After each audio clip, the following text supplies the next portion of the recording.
Wow, a blood slut. Thank you so much for your response.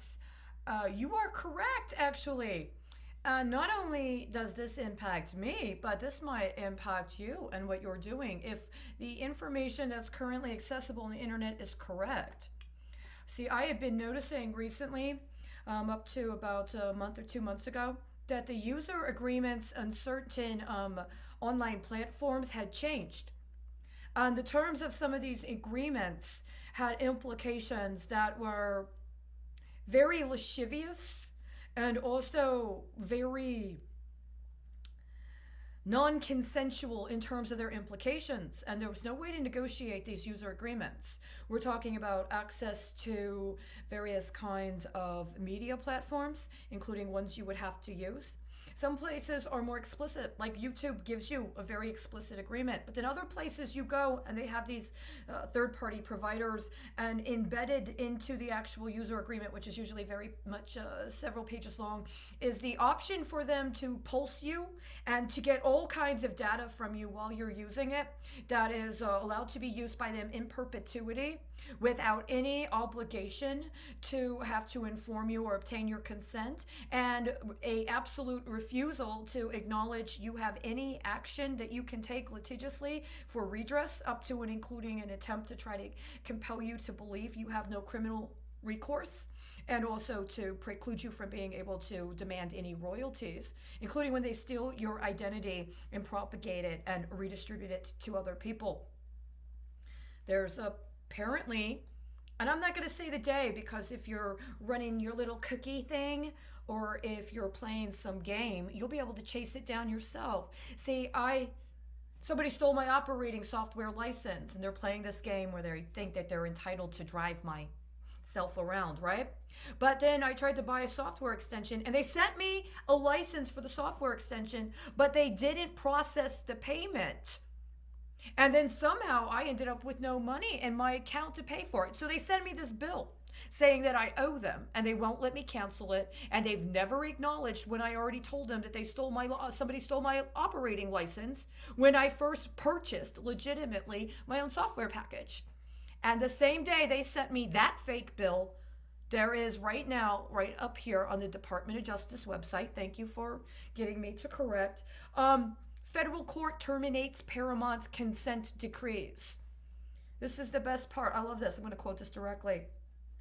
In the summary, the court concluded that the government had offered a persuasive explanation for why termination of the Paramount decrees serves the public interest in free and unfettered competition. Not so ironically, I contacted the head of the criminal division of the Department of Justice in 2018.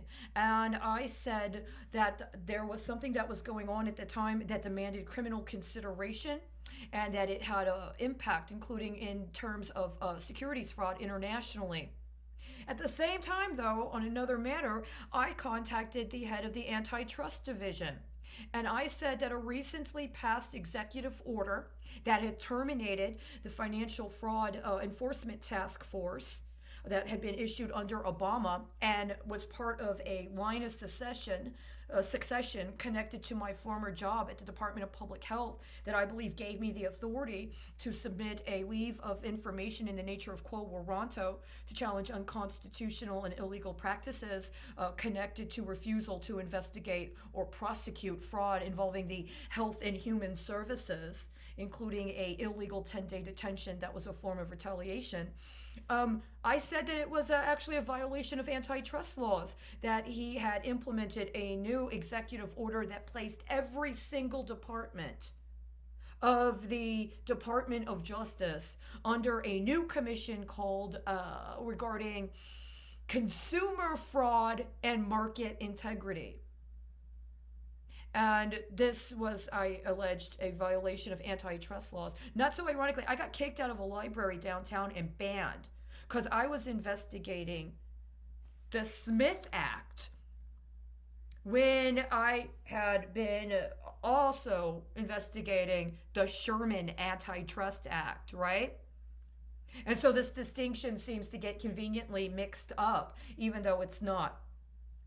But unfortunately, whatever the tearing is that has happened since the event that you mentioned has actually recomported and aligned right here. So, it's one thing if we're talking about movies that have this kind of release, but what if the release of those movies was connected to some sort of major security? And the issuance of that major security ended up being teared to or underwritten in connection with the release of a major motion picture. And so over time, these things can have profound impacts. Like when you're a young person and you have special receptivity and you get actual movie clips or video clips that end up being connected to securities that are transferring or that are rolling over. Because that's happened. So what are you going to say that if there's what happens to the rollover of that rollover? Because this happened right before what would have been the rollover on a security from more than 25 years ago that had something connected to it that would have been covered under these consent decrees. Thank you very much.